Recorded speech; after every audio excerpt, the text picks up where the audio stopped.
One must ask, since we did get Ultra Instinct and Beast, two transformations we thought we'd never get for custom characters, it's about time to ask what is the newest or possibly final transformation coming to Dragon Ball Xenoverse 2 when we get DLC 3 and 4 of the Future Saga Pact.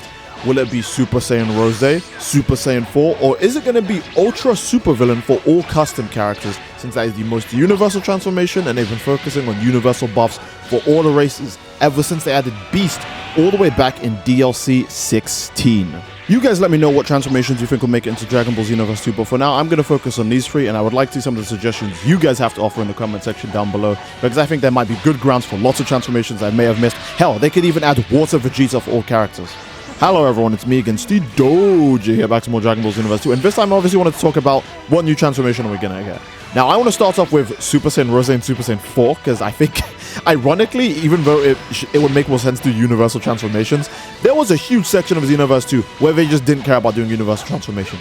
We got Super Saiyan 3, then we got Super Saiyan Blue, then we got Super Saiyan Blue Evolved, then we got Super Saiyan God. They just did a bunch of Super Saiyan transformations with no new universal transformations or even race-specific transformations. Think about it. Namekian still didn't have an orange form in this game, to the point where I'm probably not going to mention it for the sake of this discussion, unless if you guys also want to see a video on that. But for now, I want to talk about what benefits they could give to these transformations if they added them into the game, and how likely they are to be in the game. Since, again, we do have the full Super Saiyan Rose moveset now in the game because of Ultra Supervillain Rose Goku Black, meaning that, yeah, it would make sense to add Super Saiyan Rose as a form at this point, the same way how we have all of Blue Goku and Vegeta's moves as they gave us Super Saiyan Blue and Blue Evolved. Now, since so many transformations in Xenoverse 2 are just buffing stats, like either slightly or majorly, or just doing some other minor tweak, I think the best bet for Rose would honestly be if it just plays into the, the main strength of being a Saiyan, or what Goku Black's main gimmick was, is just that the lower your health gets, the higher the stat buff gets for it. Maybe Rose, when you're at full health, doesn't really give you too much of a buff. Maybe something kind of like Super Saiyan 1 or Super Saiyan 2, because Goku Black powers up with damage, and the same would obviously apply to his unique form. I think that'd be a good twist on it.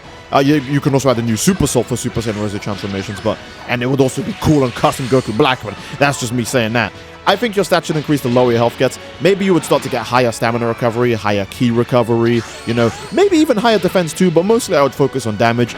I would like to see damage that's higher than Blue Evolved when your health gets to its lowest.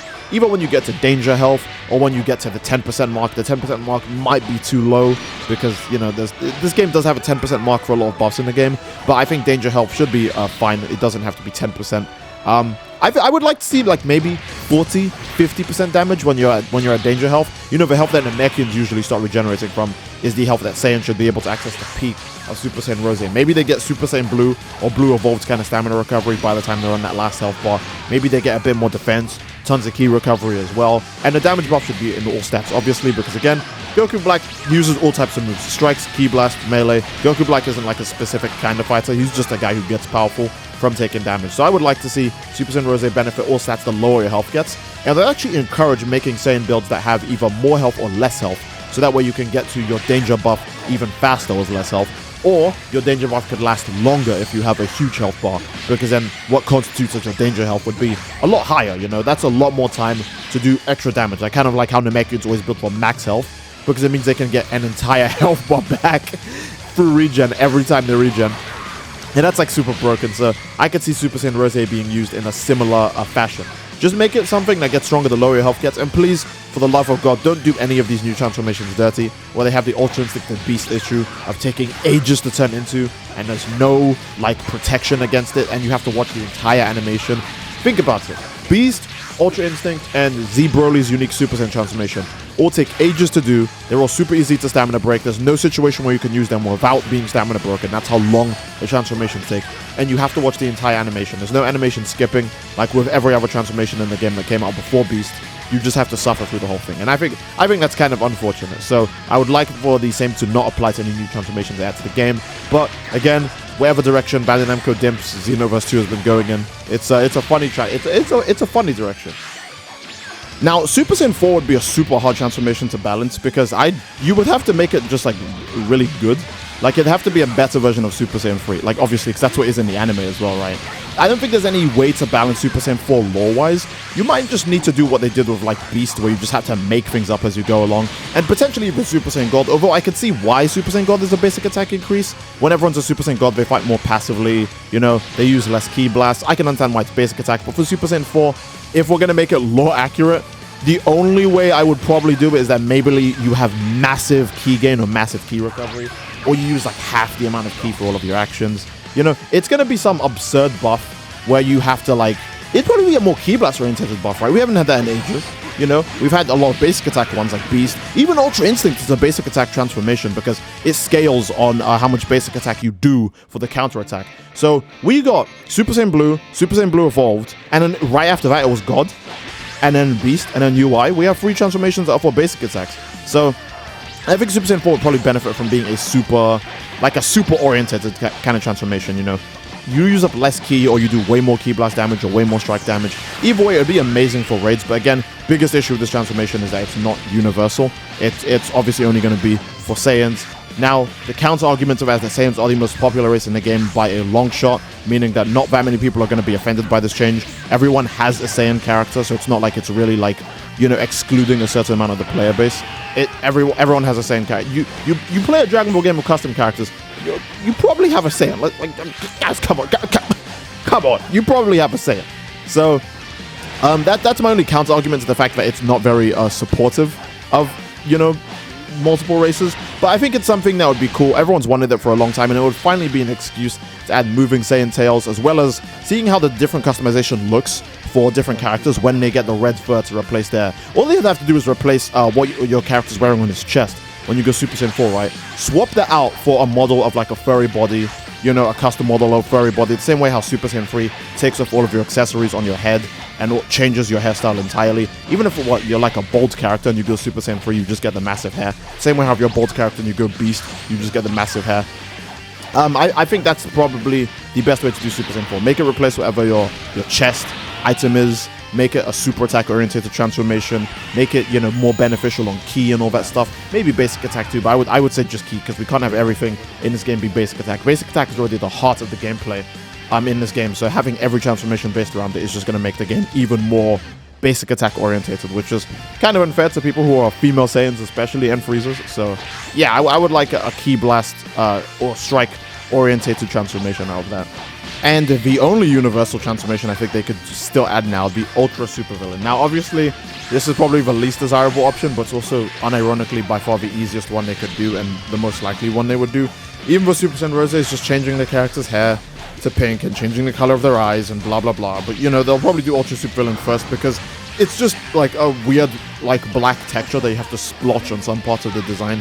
And then you just put a crystal where their heart is.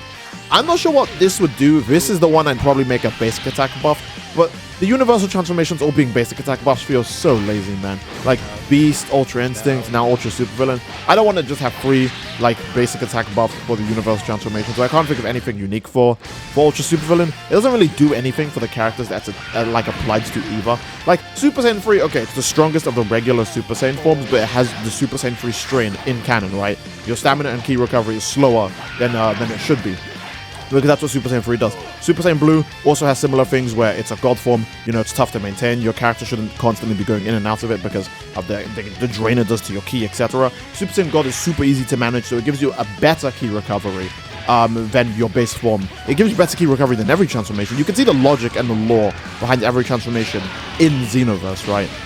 But then I look at Ultra Supervillain and it's like, this is the most likely one to get added, but what do you even do with this? It just has to be a basic attack buff, or maybe it could be kind of like a villainous mode power-up, or like a raid power-up, where when you go into Ultra Supervillain, it changes some of your move slots to be like new, unique, like universal Ultra Supervillain moves, like maybe like a dark Kamehameha, like what Mira has. I guess Mira has a Dark Gallic gun, but you know what I mean. It could give you just like new unique moves for your character. It could replace one ultimate attack and one super attack, maybe give you a new unique charge skill or universal charge skill, because think about it, Ultra Instinct had a universal charge skill, so you could probably give one to all of these new transformations. I would actually do that.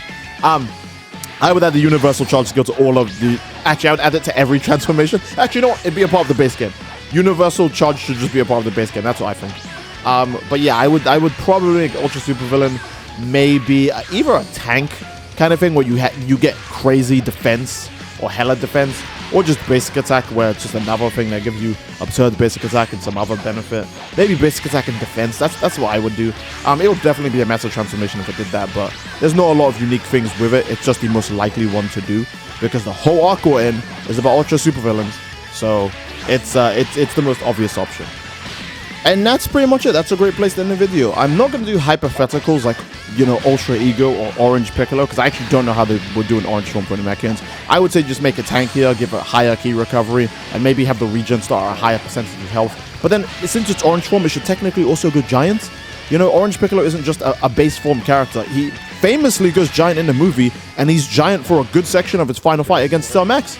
So the fact that Piccolo in this game can't go giant, and that I just don't see them doing it. I'm honestly shocked that the mechans could go giant in the game to begin with. No one even plays them, so you don't even see it anymore anyways, so I guess the spectacle's kind of lost. But I'm honestly surprised the mechans could go giant with to begin with, so I'm not sure how I would do the orange form in general. Making a 2-stage transformation would be sick, but that's way too much effort for the Xenoverse devs, let's be real. I'm not... All of my changes are in the expectations of how I can imagine them working, and it's not a lot. I don't imagine them working a lot. They wouldn't want to put too much effort into anything, so probably... if they did orange, it'd be a 1-stage transformation, but I could do a whole separate video on that another time if you guys want. For now, probably a great place to end the video. If you guys have any other transformations that you would think are available for Xenoverse 2, please let me know in the comment section down below again. And I think that's a solid place to end the video, guys. I do hope you all enjoyed. I love you all, and I will see you all next time. Take care, and peace.